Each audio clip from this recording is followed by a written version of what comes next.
12 décembre 2024, l'hôtel L'Horacie d'Alger a accueilli la deuxième édition de la conférence économique internationale organisée par l'agence AGS.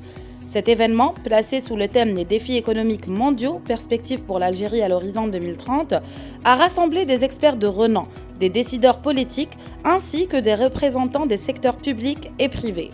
Pendant une journée entière, des discussions riches et des analyses approfondies ont permis d'aborder les défis majeurs auxquels l'Algérie doit faire face pour bâtir une économie plus résiliente et inclusive. Sous la supervision du Conseil scientifique international et du Comité d'organisation des marchés boursiers, cette conférence s'est déroulée dans une ambiance à la fois studieuse et dynamique. Parmi les intervenants, l'économiste et expert financier Nazim Siné a marqué les esprits avec une intervention éclairante sur les enjeux économiques globaux et les opportunités pour l'Algérie. En ouvrant les débats, il a insisté sur la nécessité pour le pays de s'adapter à un monde en mutation rapide tout en capitalisant sur ses forces naturelles et humaines. À 2030, est-ce qu'on va vivre les 30 glorieuses ou les 30 laborieuses? Vous en déciderez tout à l'heure à la fin de ma présentation. Alors, vous savez, ce début du XXIe siècle a connu des bouleversements extrêmement importants, notamment dans notre manière de nous déplacer, notre manière de travailler, notre manière de communiquer, de voyager, d'interagir dans nos milieux personnels, mais aussi notre milieu professionnel. En fait, nous avons un monde qui va très vite, à 200 à l'heure, et vous allez voir qu'il y a énormément de choses qui nous impactent et qui impacteront les futures générations. Les discussions ont permis d'analyser les mutations géopolitiques, les transformations technologiques et les bouleversements climatiques qui redéfinissent aujourd'hui les priorités économiques mondiales. Les participants ont exploré les moyens de diversifier l'économie algérienne tout en répondant aux défis de la transition énergétique et en assurant une gestion durable des ressources. Il a également été question de l'importance de renforcer la compétitivité du pays grâce à l'innovation, à l'investissement dans les infrastructures numériques et à la modernisation des marchés financiers. 2030, c'est demain. On est déjà en 2025. Il faudrait travailler dur pour être prêt pour 2030. Pourquoi? Parce que, comme vous le voyez, dans le monde entier, les choses commencent à changer d'une façon exponentielle, rapidement. Sur le plan géopolitique, sur le plan économique, sur le plan démographique.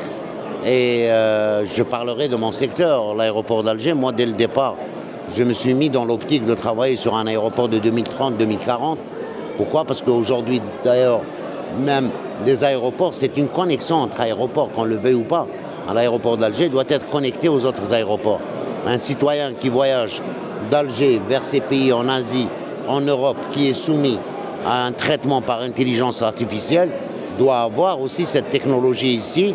Ça permet d'abord de fluidifier les passages, de sécuriser encore plus, d'accord, nos déplacements et le flux de voyageurs, et ça nous fait gagner énormément de temps. À titre d'exemple, les aéroports qui sont devenus Smart Airport, ils ont gagné 40% dans le traitement des voyageurs. Aujourd'hui, si quelqu'un doit choisir l'aéroport, il le choisit en fonction des facilités. Et c'est pour cela que depuis mon premier jour d'installation, nous travaillons avec mon équipe sur les facilitations à accorder.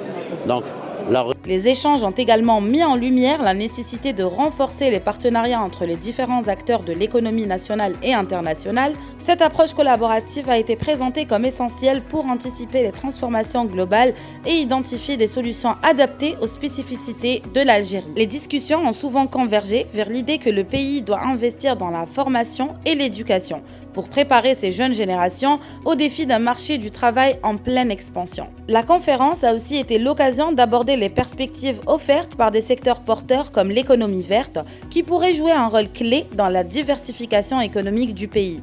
Les participants ont souligné que l'Algérie possède les ressources et le potentiel pour devenir un acteur majeur dans ce domaine, à condition de mener des réformes structurelles ambitieuses et de développer des politiques publiques efficaces. Qui attire, il faudrait que Alger soit fluide. La fluidité, c'est très important.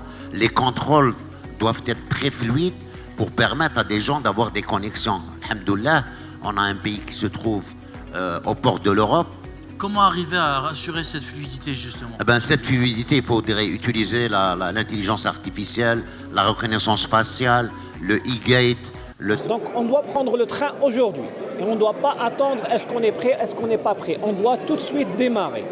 La deuxième des choses, c'est que dans le numérique, il y a ce qu'on appelle le leapfrog, le saut de grenouille. Ça veut dire aujourd'hui, je ne suis pas obligé de faire tout ce qu'a fait les autres pays en développement technologique pendant 30 ans. Je peux aller directement vers une nouvelle technologie. Je vous donne l'exemple. Supposons qu'un pays qui n'a pas de connexion Internet mobile, il ne va pas revenir à la 2G, il ne va pas revenir à la 3G, il va passer directement à la 5G.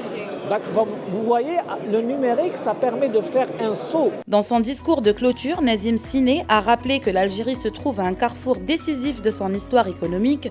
Il a insisté sur l'importance d'adopter une vision stratégique et audacieuse pour faire face aux défis, tout en saisissant les opportunités offertes par l'économie mondiale. Les conclusions de cette journée d'échange ont permis de dégager des recommandations concrètes qui serviront de base pour orienter les politiques économiques dans les années à venir.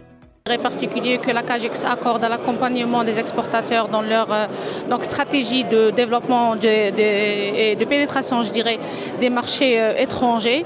Donc nous accompagnons justement les exportateurs et nous voulons justement les mettre dans une situation qui leur permet justement de pénétrer les marchés internationaux en toute sérénité. L'accompagnement de la CAGEX porte en amont, au moment de la transaction et même après la transaction, et c'est à travers l'information commerciale qu'elle met à la disposition des opérateurs économiques. Cette information leur permet justement de choisir les meilleurs créneaux, les meilleurs marchés et les meilleurs acheteurs à travers le monde, notamment en Afrique. La conférence économique internationale a également bénéficié d'une importante couverture médiatique, ce qui a permis de relier les débats et de sensibiliser un large public aux enjeux économiques cruciaux pour l'avenir du pays. Cet événement s'impose ainsi comme un rendez-vous incontournable pour penser l'avenir économique de l'Algérie, tout en jetant les bases d'un dialogue constructif entre les acteurs nationaux et internationaux. Avec cette deuxième édition, la conférence économique internationale a confirmé son rôle de plateforme stratégique pour réfléchir aux grandes priorités du pays. Les perspectives dégagées lors de cette rencontre pourraient bien guider l'Algérie dans sa transition vers une économie plus diversifiée, durable et compétitive à l'horizon 2030. Que j'aime beaucoup et qui dit « Une personne intelligente apprend de ses erreurs. Et une personne sage apprend des erreurs des autres. »